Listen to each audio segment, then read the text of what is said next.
Bonjour à toutes et à tous, bienvenue sur Grand Lille TV. On débriefe le week-end sportif avec le rédacteur en chef de Sprint Magazine, Guillaume van der Schaak. Bonjour Guillaume. Bonjour Adrien. Et on va démarrer avec le football. D'abord le LOSC, une bien vilaine soirée à oublier pour les Dogs. Oui, clairement, alors c'est un peu vraiment le grand écart. Il y a 15 jours, les Lillois sont face à Guingamp. Guingamp a déjà obtenu son maintien. Lille doit obtenir son maintien. Et on avait deux équipes bien différentes sur le terrain. Bah, c'était la même chose samedi soir au Stade Pierre-Mauroy, mais dans le sens inverse, avec une équipe de Lille qui n'avait pas suffisamment envie peut-être. Et puis en face, une équipe de Metz très très bien regroupée qui avait envie, à l'occasion de ce match dans le Nord, de décrocher son maintien. Et elle y est parvenue. Alors, la question, est-ce que c'était un relâchement coupable? Est-ce que c'était simplement une décompression du fait d'avoir obtenu le maintien? En tous les cas, la première période a été sacrément morose. Les Messins, sur leur première occasion franche, mettent le ballon au fond des filets. Vraiment une grosse leçon de réalisme. Pareil en deuxième période, ils doublent la mise avec un réalisme insolent. Et en plus, pour ne rien arranger, les joueurs qui sont habituellement plutôt en vue ont été vraiment décevants. Moi, j'adore Xeka depuis qu'il est arrivé. Il a été un peu en dessous. Lopez, souvent, il insuffle une dynamique, il pénètre dans l'entrejeu, il apporte des solutions offensives. Là, il a été clairement dans un non-match. Et puis, même d'autres joueurs comme Palmieri, comme Corchia ont été un peu en dessous de la prestation qu'ils sont capables de livrer d'habitude.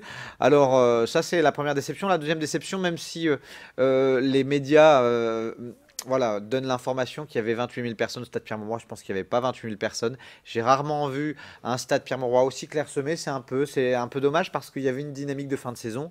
En tous les cas, ceux qui ont été là samedi soir, et j'en fais partie, ont forcément été amèrement déçus de cette soirée. Et le premier des déçus, c'était clairement Franck Passy, parce que Franck Passy sera peut-être plus là d'ici quelques semaines. Et lui, il avait envie de bien terminer. Pour lui, au-delà du maintien, c'est pas la même chose que de terminer dans la première moitié du classement ou de terminer 12, 13e de Ligue 1. Donc, il reste deux rencontres pour faire oublier cette vilaine soirée. Un déplacement à Monaco, où les Lillois n'auront rien à perdre. On espère qu'ils joueront de manière enlevée. Ce sera dimanche à 21 h. Et puis, dernière levée du championnat exercice 2016-2017. Ce sera face à Nantes à domicile le 20 juin pour ce qui sera vraisemblablement la dernière de Franck Passy, parce qu'il se dit qu'il n'a vraiment pas envie d'être numéro 2 de Bielsa. Mais enfin, on ne sait jamais, on n'est pas à l'abri de rebondissements en la matière. Allez, en Ligue 2, Lens a raté le coche et n'est plus maître de son destin. Ouais, on dit parfois que certains matchs nuls ne font les affaires de personne. Et bien pour le coup, ça a fait plutôt les affaires de Strasbourg, qui a pris un bon point du côté de Lens, et qui est presque, enfin en tout cas qui a vraiment son ticket pour la Ligue 1. C'est en bonne voie pour les Alsaciens. En revanche, le RC Lens a raté le coche. Désormais, Strasbourg est seul en tête avec 3 points d'avance sur Amiens, autre équipe des Hauts-de-France qui est allée gagner à Sochaux 2 buts à 1. Et face à 3, le Racing est désormais 4e ex-aequo avec Brest. Donc clairement, les Lensois n'ont plus leur destin entre leurs mains. Il faudra impérativement s'imposer lors des 2 dernières levées du championnat au GFC d'Ajaccio, puis à domicile face à Niort, et puis espérer peut-être que devant Brest et puis Troyes commettent quelques faux pas.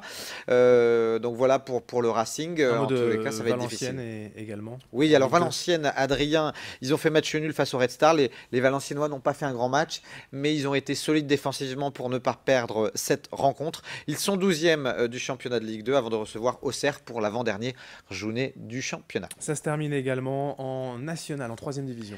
Dunkerque peut remercier le ciel. Ce fameux penalty leur a permis d'entretenir l'espoir de la montée en Ligue 2. Une victoire 2 buts à 1 face aux Herbiers. Grâce à ce penalty, Dunkerque est 3e, mais à 3 points des deux co-leaders Châteauroux et Rouen-Quevilly. Dunkerque, là aussi, n'a plus le droit à l'erreur. S'ils veulent monter directement en Ligue 2, ce sera difficile. A l'inverse, Boulogne s'est carrément pris les pieds dans le tapis à Marseille-Consola avec une défaite 4 buts à 1. Allez, un mot de l'événement athlétisme, c'était la route du Louvre hier. Oui, avec des conditions climatiques difficiles. D'habitude, c'est sous un beau soleil.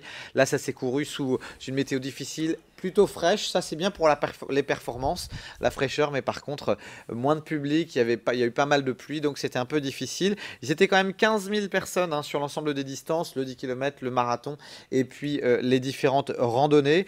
Alors, c'est le Kenyan Barnabas Kipyego qui s'est imposé en 2h12 et 41 secondes. Un bon chrono. Le record n'a pas été battu, puisque le record, c'est un peu plus de 2h10 et ça date de 2012.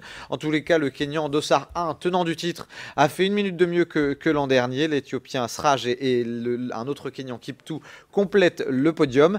À noter quand même cette quarantaine de coureurs hein, qui sont allés à Lens. Un petit couac. Sur le site de la Route du Louvre, on indiquait un départ à 7h58. Finalement, la SNCF, du côté de la SNCF, c'était départ à 7h53. Donc ceux qui avaient peu de marge, eh bien, ont loupé le train. Certains d'entre eux ont laissé tomber pour la Route du Louvre.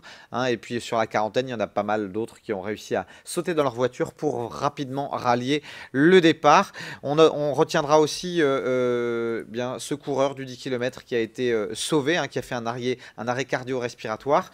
Certains très rapidement l'ont pris en charge avec un massage cardiaque et puis dans la foulée, il y a un quad qui a amené un défibrillateur et le défibrillateur a fait son effet, il a pu être sauvé. Ouf, parce que souvent c'est un peu ce que redoutent les organisateurs, hein, c'est les décès comme ça sur les courses. En tous les cas, voilà, on va terminer sur une note positive parce que je crois que vous aviez comme objectif, Adrien, de le faire, de terminer en 3h30 et vous avez fait beaucoup mieux. Mais oui, j'étais avec les 3000, 2500 participants hier matin, effectivement sous la pluie, 4 minutes de mieux, ça s'est bien passé. Un petit coup de mou quand même, hein, on annonce le mur du 30e kilomètre.